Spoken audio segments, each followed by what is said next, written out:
Recebe agora uma entrevistada, a deputada federal Carla Zambelli, que vai falar com a gente sobre o seguinte assunto, sobre a decisão da segunda vara federal civil do Distrito Federal, que determinou que o senador Renan Calheiros seja impedido de assumir a relatoria da CPI da Covid. A decisão aconteceu agora há pouco, a Justiça concedeu uma liminar após a ação impetrada, a gente já havia comentado, pela própria deputada federal Carla Zambelli. De acordo com o juiz, a decisão visa resguardar a lisura da CPI da Covid. A deputada já está conosco, tudo certo? Conectadinho, já posso recebê-la. Boa noite, deputada. Obrigada mais uma vez por participar aqui de Os Pingos nos Is. Se puder, comente pra gente então essa decisão, essa novidade. Acabou de sair a decisão do juiz da segunda vara, decidindo que enquanto não ouvirem as partes, né, ou seja, a AGU que defende o Senado, enfim, ouvirem as outras partes, o Renan Calheiros a princípio não pode ser, eles colocaram eleito, mas seria designado relator da Covid, da CPI da Covid. Então, estava programado para amanhã a instalação da CPI e ele desde já fica suspenso e não pode ser escolhido como relator. A pergunta agora de Guilherme Fiuza. Deputada, considerando, né, quer dizer, essa disputa entre poderes que nós temos visto, independentemente dessa ação judicial, a senhora acha que o Congresso, né, como instituição, deveria ter se antecipado a esse pedido no sentido de questionar a idoneidade do senador Renan Calheiros para esse cargo, para esse posto?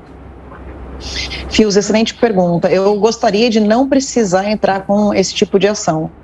Eu acho que cada poder poderia resolver entre si as suas questões, né? Como bem disse o presidente Lira agora há pouco, essa casa aqui não é delegacia de polícia e essa casa deveria ter um mínimo de critério para se escolher o presidente de uma CPI, o relator de uma CPI, né? Então, assim, uma das pessoas que está cotada para ser presidente da CPI, a esposa dele foi presa em 2019, acusada de uma série de crimes, foi presa 2 vezes em 2019. Então, assim, você vê que a gente está com um problema de ética muito grande aqui no Senado, né?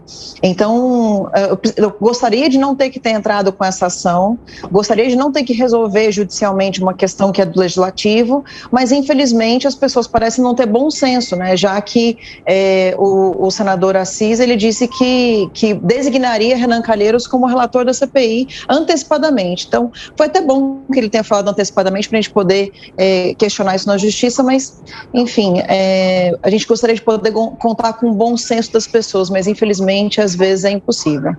Só pergunta para a deputada federal Carla Zambelli. Ana Paula Henkel. Boa noite, deputada. Eu gostaria que a senhora explicasse para o nosso ouvinte, espectador, como funciona ali a função de suplente dentro de uma CPI, porque eu recebo muitas menções nas redes sociais, muita gente preocupada não apenas com Renan Calheiros, mas com Jader Barbalho, aí com a possibilidade de investigar ou proteger o seu filho, Helder Barbalho, que é governador do Pará. Gostaria que a senhora explicasse como funciona esse trâmite aí de um suplente e se nesse caso também como evitar que isso aconteça. Ana Paula, excelente pergunta. O Barbalho também está na CPI, é suplente. A gente pensou a princípio até questionar isso também e questionar outras pessoas que estão lá, né? A gente tem, por exemplo, o Tasso Gereissati, que já está pré-lançado como possível candidato à presidência em 2022, no ano que vem. Então, uma pessoa que está eventualmente concorrendo à presidência da República vai ter intenções de tentar ou proteger, como você disse, ou atrapalhar a investigação de qualquer um dos envolvidos, e um dos envolvidos é o presidente da República. E aí, por outra parte, também o Jader Barbalho pode acontecer dele querer proteger o próprio filho, que já foi alvo, né? O estado do Pará já foi alvo de várias operações da Polícia Federal, ou seja, o estado está sendo investigado. Então, o Jader Barbalho nem deveria estar lá. O suplente, Ana Paula, ele pode participar de todas as discussões, então pode se inscrever para falar, pode fazer perguntas, questões de ordem, ou seja, tem como obstruir, tem como fazer uma série de coisas, e o voto dele conta se a pessoa designada, o titular, não estiver presente. Então, pode haver uma combinação, por exemplo, do titular não estar presente e ele poder votar. Mas ele vai participar de todas as discussões. Então, assim como o Flávio Bolsonaro nem sequer se apontou para ser membro dessa comissão, porque é filho do presidente e a presidência da República, o governo federal está sendo questionado de uma maneira ou de outra. Então, você vê, o Flávio Bolsonaro nem sequer tentou ser membro. E aí os pais dos governadores se colocaram como membros da CPI. É muito complicado, a gente não pode ter esse tipo de situação. Zé, sua pergunta, Zé Maria, você que está em Brasília, pertinho de onde tudo acontece. Pois é, olha, muito boa noite, deputada. Eu sempre digo que por aqui não há meio nem deputado mais ou menos, nem senador mais ou menos, nem meio deputado, meio senador. Falei isso quando a Bia Kicis foi cotada e disputou a presidência da Comissão de Constituição e Justiça e havia um cerco para evitar que ela assumisse. Mas é que esse tal do bom senso, deputada, é uma figura rara aqui no Distrito Federal e principalmente em algumas áreas políticas, né? Como colocar o Jader Barbalho suplente, além de votar, ele terá acesso às investigações e documentações secretas requeridas pela CPI, ou seja, ele estará, mesmo não votando ou, se possível, não participando, porque ele só vota se o titular não aparecer naquela sessão, né? Ele terá acesso a toda a investigação e isso é muito importante, inclusive, para elaborar defesas e tal. E também o senador Renan Calheiros, que é investigado. Mas, olha, deputada, se for procurar alguém totalmente isento ali no Senado Federal, é melhor nem instalar a CPI por aqui, né? Zé Maria, é difícil. Complicada, lógico que a gente não tem uma maioria, uma quantidade, não dá para dizer se é maioria ou não, as pessoas estão implicadas ou que são isentas. Mas, por exemplo, o próprio MDB tem outros nomes, né, possíveis. O MDB indicou 2 pessoas de oposição, o PSD indicou 2 senadores de oposição. Então, assim, parece que tudo já foi meio que manobrado para poder investigar o presidente Bolsonaro e não se investigar os governadores e prefeitos como o Eduardo Girão pegou as assinaturas. E você vê, Zé Maria, que tem muito mais assinaturas pedindo para que se investigue governadores e prefeitos do que assinaturas para pedir para investigar o governo federal.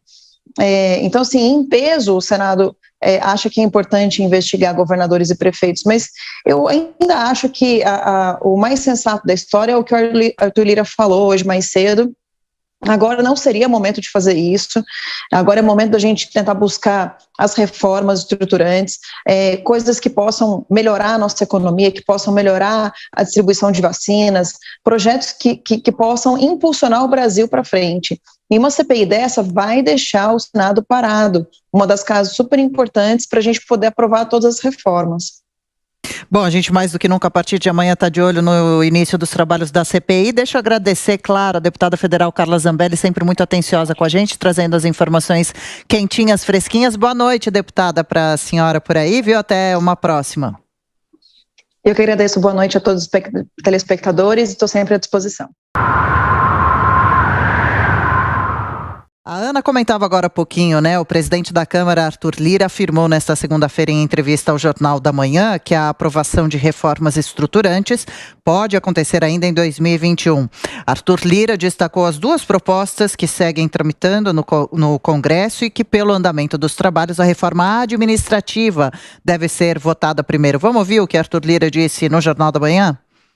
A administrativa, já começamos na CCJ essa semana com algumas audiências públicas e, reunido com alguns amigos aqui, alguns líderes, nós iremos conduzir a leitura, não é, ou publicizar o relatório até a próxima segunda-feira da reforma tributária, uma reforma importante que muitos governos já tentaram, durante muito tempo, vários governos, achou-se que era impossível, por exemplo, votar a reforma previdenciária, embora todos achassem que fosse necessário.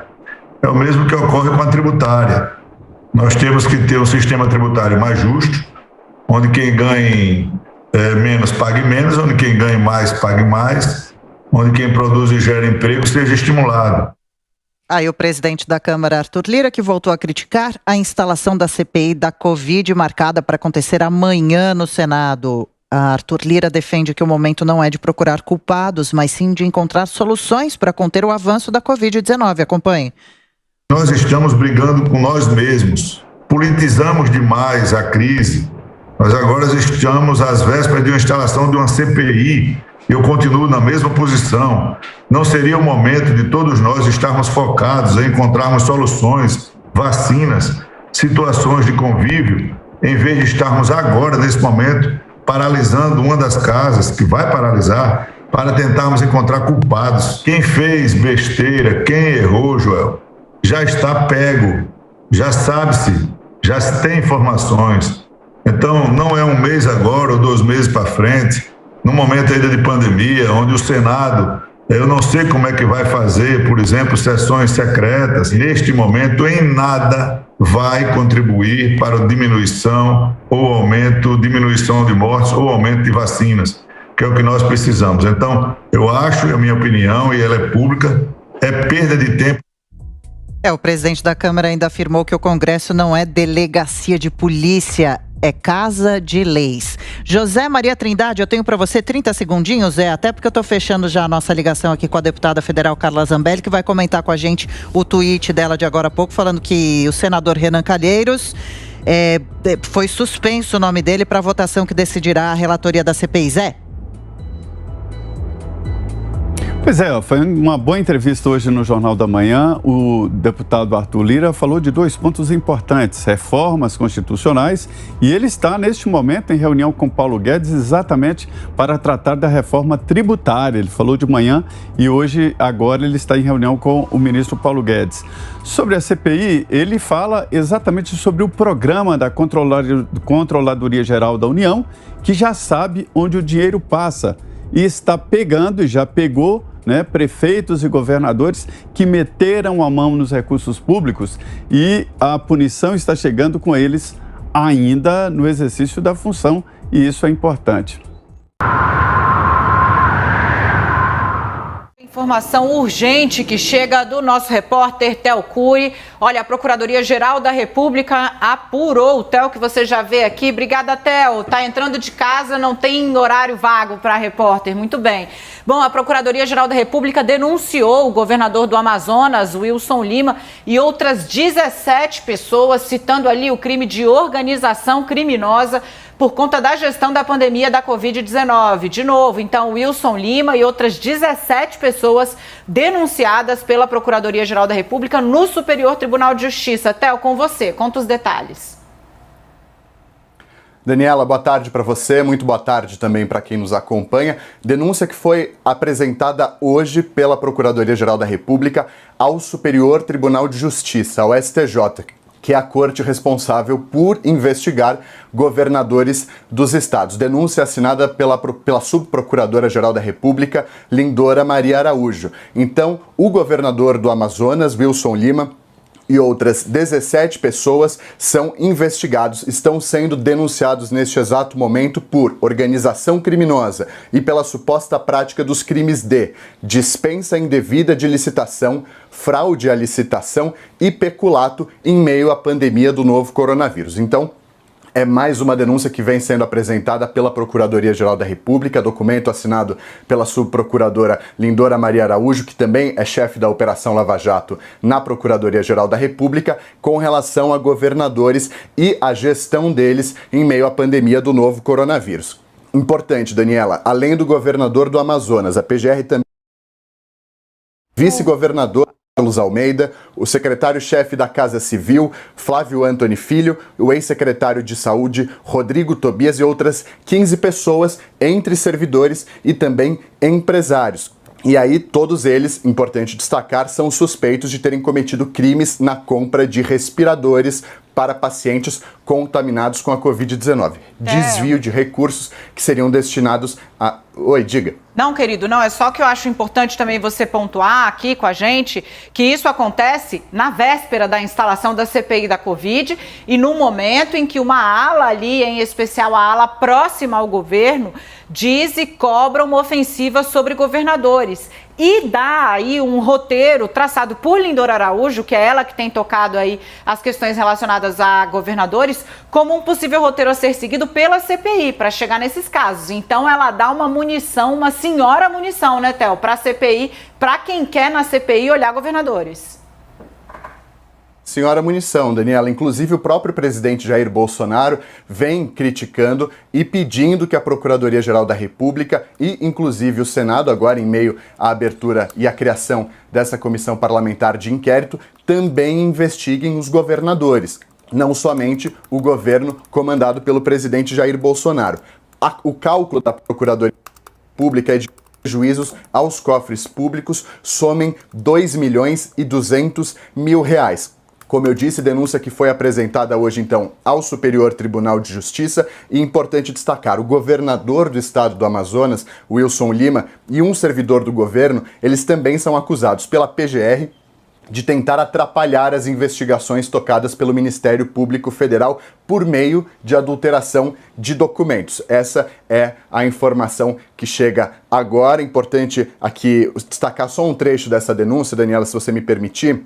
De acordo com a Lindora Maria Araújo, sob o comando do governador Wilson Lima, instalou-se uma verdadeira organização criminosa que tinha por propósito a prática de crimes contra a administração pública, especialmente a partir do direcionamento de contratações de insumos para enfrentamento da pandemia, sendo certo que, em pelo menos uma aquisição, o intento, essa tentativa, se concretizou. Além disso, Lima, o ex-secretário de Saúde e outros 2 servidores também foram alvos de uma segunda denúncia pela Procuradoria-Geral da República. Denúncia por peculato em proveito de 2 empresas e de seus sócios devido ao fretamento irregular de aeronave para transporte e respiradores. Eu dei uma atrapalhada aqui, mas informação chegando em última hora, eu estou só trazendo aqui os principais detalhes dessa denúncia apresentada. A gente procurou a defesa e a assessoria do governador do Amazonas, ainda não houve uma resposta e o espaço também está aberto não só para a defesa dele, mas claro para a defesa e assessoria dos demais denunciados hoje pela Procuradoria-Geral da República.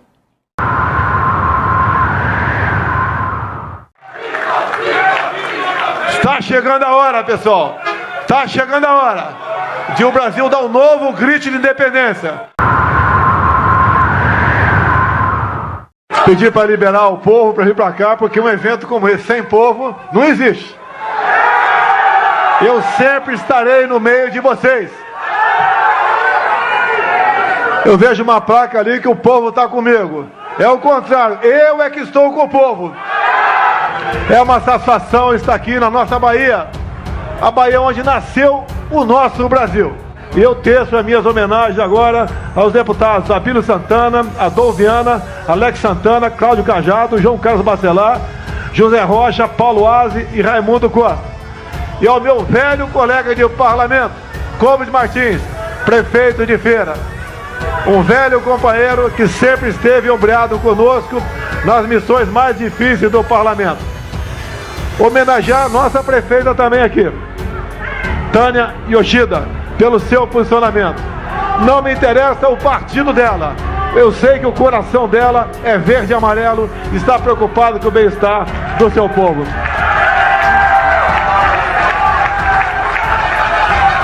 Aqui também meu velho colega de Academia Militar da Agulha Negra, Santos Filho, que está na frente do DENIT.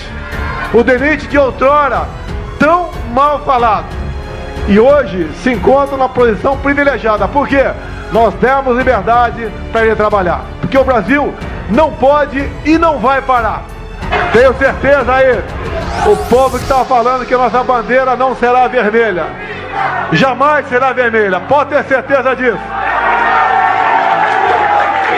E dizer mais, está chegando a hora, pessoal.